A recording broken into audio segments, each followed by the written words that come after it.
Amidst the deafening maelstrom of the Second World War, within the chaos that rent continents asunder and disfigured the human soul, where life and death were measured in fractions of seconds and compassion seemed a forgotten luxury, emerge tales that defy the very logic of barbarism. Stories that compel us to question what truly defines humanity when all conspires to dehumanize us. Could a simple act of kindness, a solitary gesture of mercy, possess the power to rewrite destinies, to mend the wounds of a global conflict, and, moreover, to forge an unbreakable bond that transcends hatred and the trenches? Picture for a moment Europe aflame, a tableau of unprecedented destruction where millions of lives were extinguished daily and the line between good and evil dissolved into the smoke of battlefields. On one side, the Allied forces, on the other, the Axis. A brutal polarization that transformed neighbors into mortal enemies, brothers into ideological adversaries. The Nazi war machine advanced, relentless, and the Allies' response was equally fierce. The air was heavy with the scent of gunpowder, earth, and despair. Each day was a struggle for survival, an extreme test of human resilience, but also of its capacity for cruelty. On this stage of horrors, where propaganda incited hatred and the demonization of the other was the norm, soldiers were expected to behave as impersonal cogs in a vast killing machine. The enemy was not perceived as a fellow human being, but as a target, an obstacle to be eliminated. Survival depended on the ability to suppress any vestige of empathy, to turn one's heart to stone, and the mind into an instrument of war. But what if, at a pivotal moment, a single soldier, a young German, suddenly found himself faced with a choice that defied everything he had been taught, everything expected of him?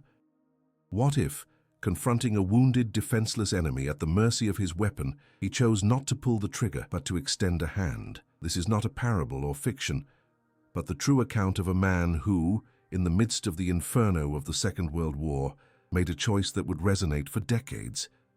A decision that, in that instant of sheer terror, seemed insignificant, perhaps even perilous, yet would transform into the seed of one of the most poignant journeys of. This is the story of a search and reunion unlike any other known. The year was 1944. The war raged at its zenith, and fate would place a German soldier face to face with an adversary who, under the circumstances, was anything but a threat. The enemy's vulnerability, the clear opportunity to fulfill his military duty in the most merciless manner, confronted the soldier with an internal battle far more complex than any firefight.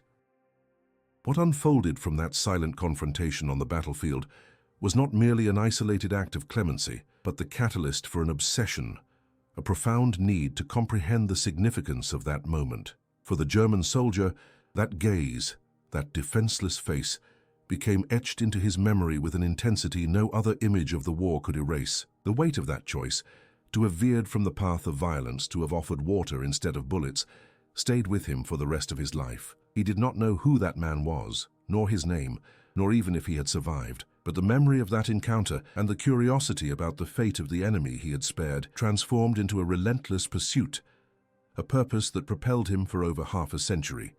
He was no war hero in the conventional sense, but a man haunted by an act of humanity that set him apart from the surrounding brutality. His quest was not for glory, but for validation, for a balm for the invisible scars the war had left upon his soul. A quest for something that could imbue those years of horror with meaning, a testament that, even in the deepest darkness, the light of compassion can shine. And what you are about to discover is the extraordinary journey that followed that singular act. A decades-long odyssey, marked by frustrations, hopes, and the unwavering belief that somewhere, the man he had helped still existed. This narrative takes us down a winding path, from the frozen, blood-soaked battlefields of Europe, through years of silence and fractured memories, to an improbable reunion that defied all odds. A reunion that was not just between two former enemies, but between two souls who, bound by a fleeting moment of humanity amidst barbarity, found the peace and healing they so desperately sought.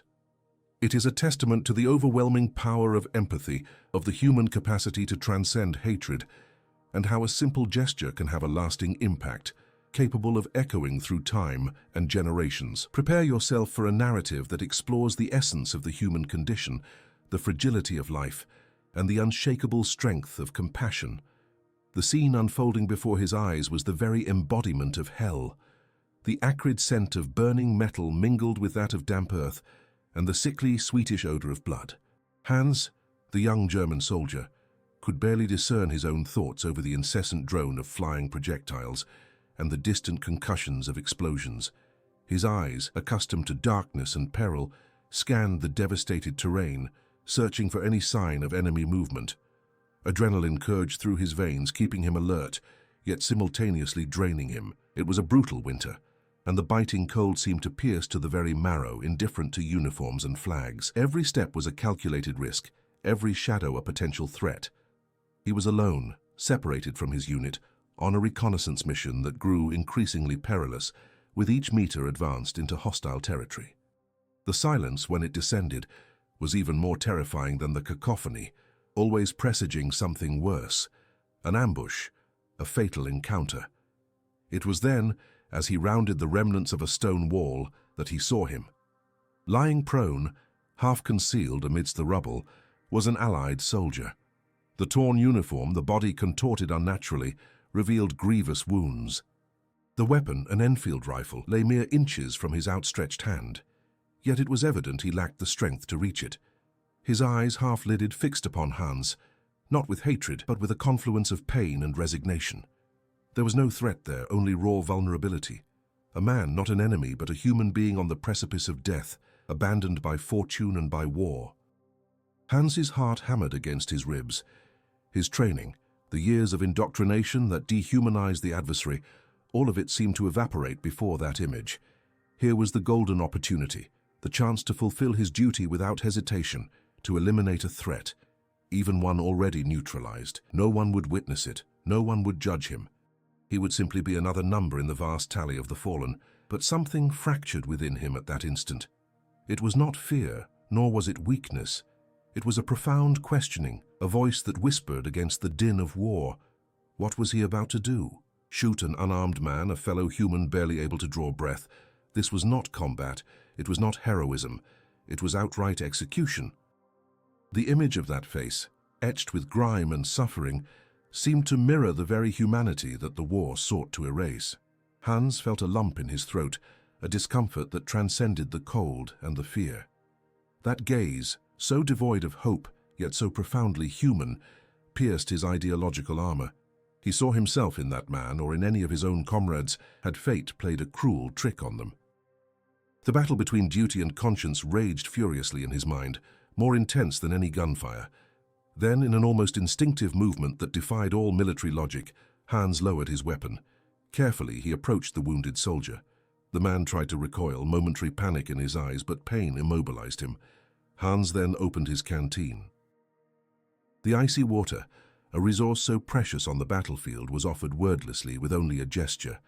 The expression on the Allied soldier's face shifted from panic to stunned disbelief, and then to silent gratitude. He accepted the canteen, his hands trembling, and drank in small sips, water trickling from the corners of his mouth, a sign of life amidst imminent death. For Hans, that moment was a watershed. There were no orders, no tactics, just a pure act of humanity. It was a small rebellion against the war machine, a reminder that even in the worst hell, compassion could bloom. The seconds stretched into hours.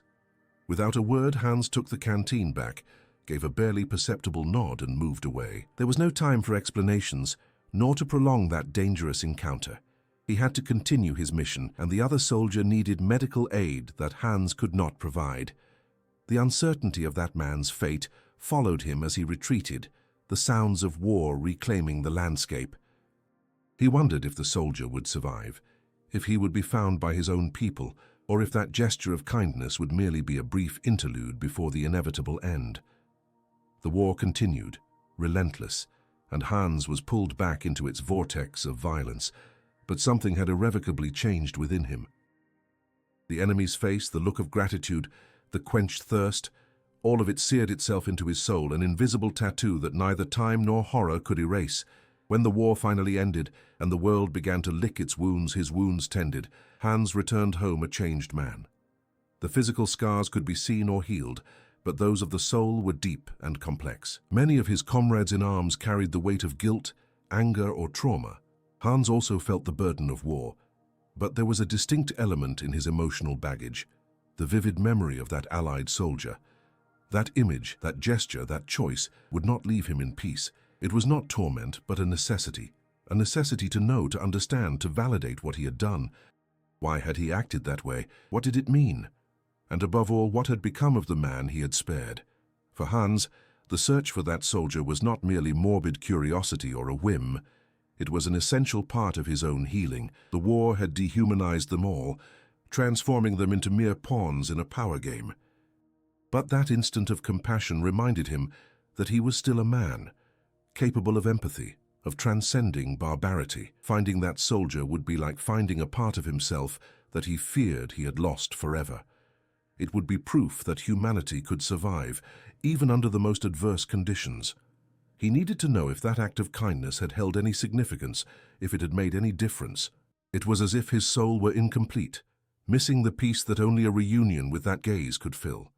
It was a debt to his own conscience, a desire to close a cycle that haunted him in a positive way.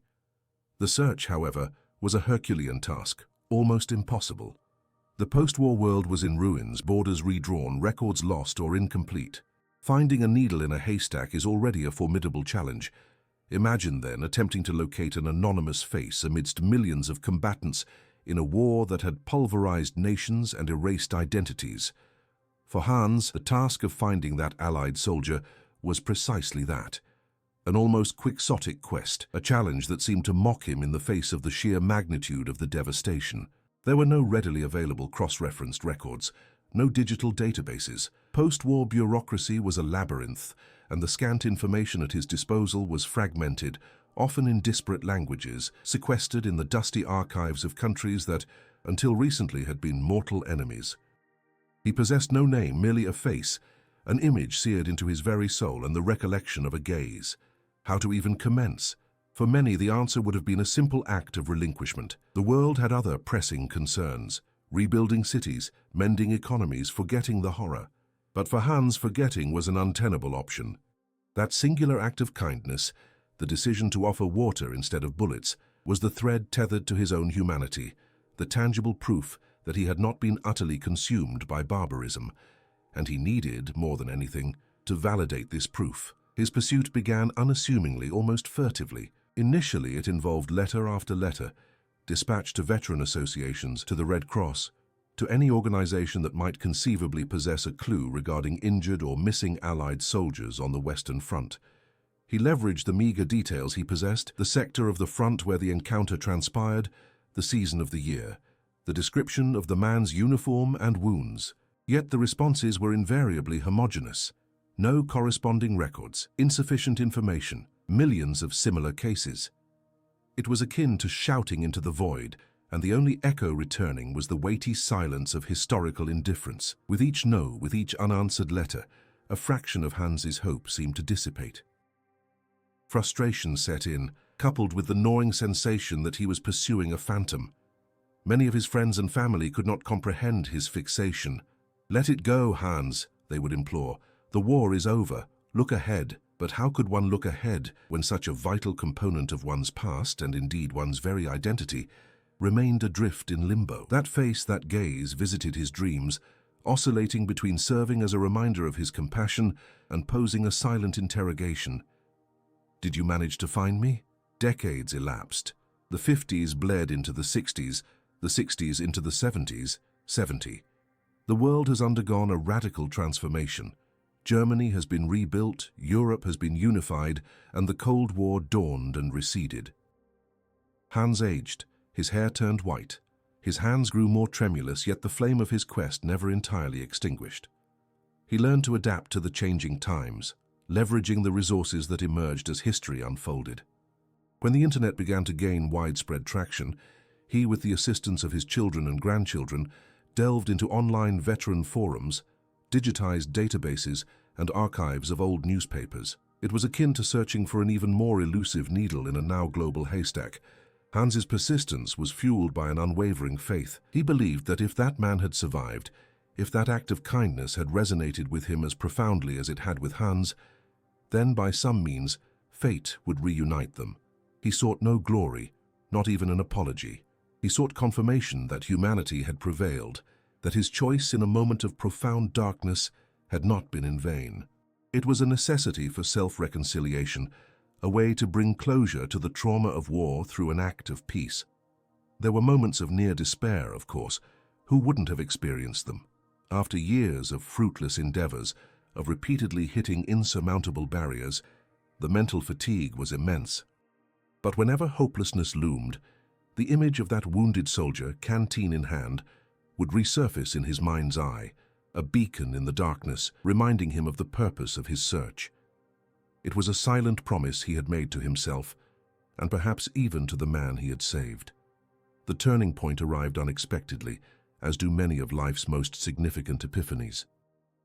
It was in the 1990s, with Hans well advanced in years, that a brief article in a local newspaper, recounting the peculiar tale of a British veteran about a German soldier who offered him water during the war, caught the attention of one of his grandsons.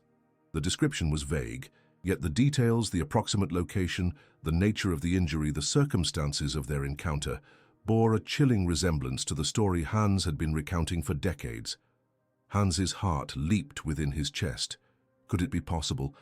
After so much time, so many dashed hopes, so many dead ends, a thread, a faint whisper of possibility was finally emerging. That small newspaper clipping, discovered by chance, it was the first concrete clue in over 50 years. It wasn't a guarantee, but it was something. It was the spark that reignited the flame of the search, transforming one man's solitary obsession into a race against time, with the hope that fate still held one last surprise. The quest, which had previously been a journey of introspection and memory, suddenly became a race against the clock, a concerted effort by the family to follow that thread, however tenuous it might be.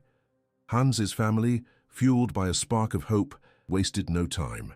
It was as if they had won the lottery, but a lottery of emotions, where the prize was the chance to bring a chapter of life to a close.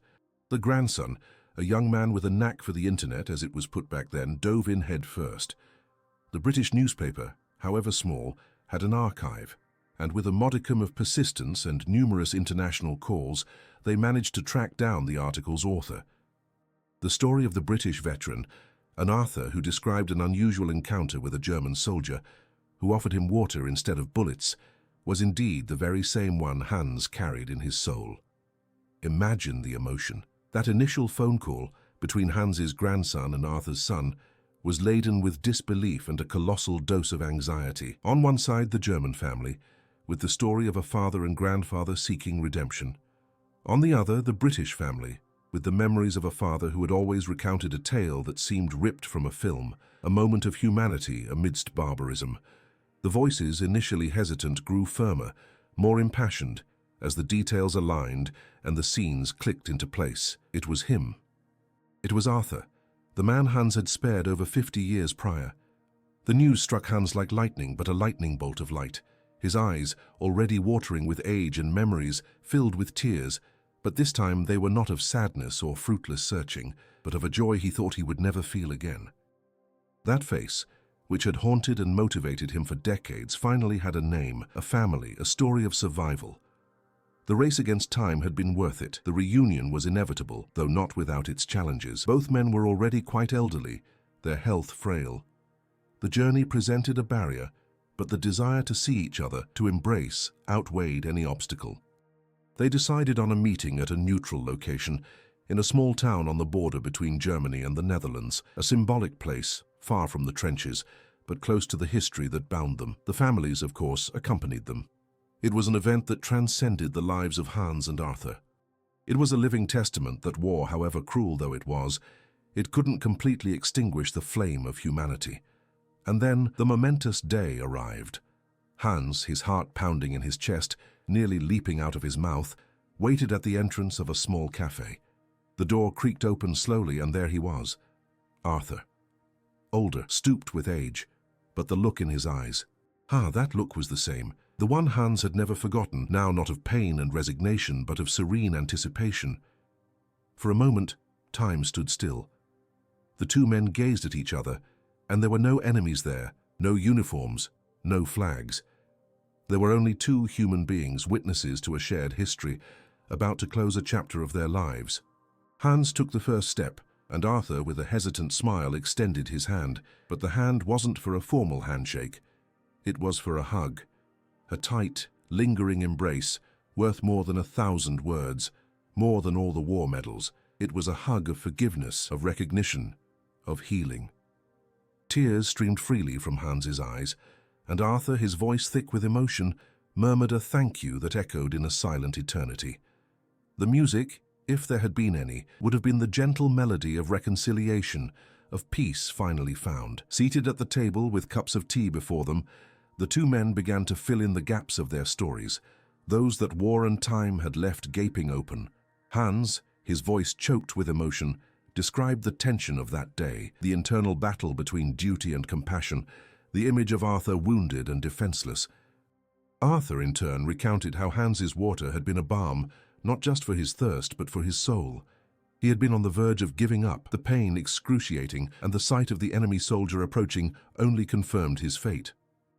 But Hans's gesture, that offered canteen, brought him not only physical relief but a spark of hope, the belief that all was not lost, that humanity still existed somewhere in that inferno. Arthur revealed that, shortly after Hans left, he was found by a British patrol. The water Hans had given him was crucial in keeping him conscious and strong until help arrived. Had it not been for that gesture, he might not have survived his severe injuries and the intense cold.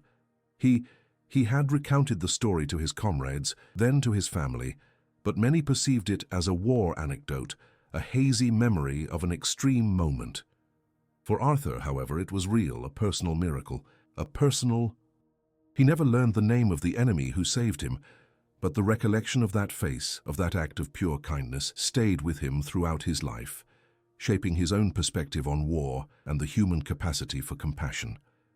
The two men conversed for hours, like old friends reuniting after a lifetime apart. There was no resentment, no guilt, only a profound and mutual understanding. They discovered that despite having fought on opposing sides, they shared far more than they had imagined.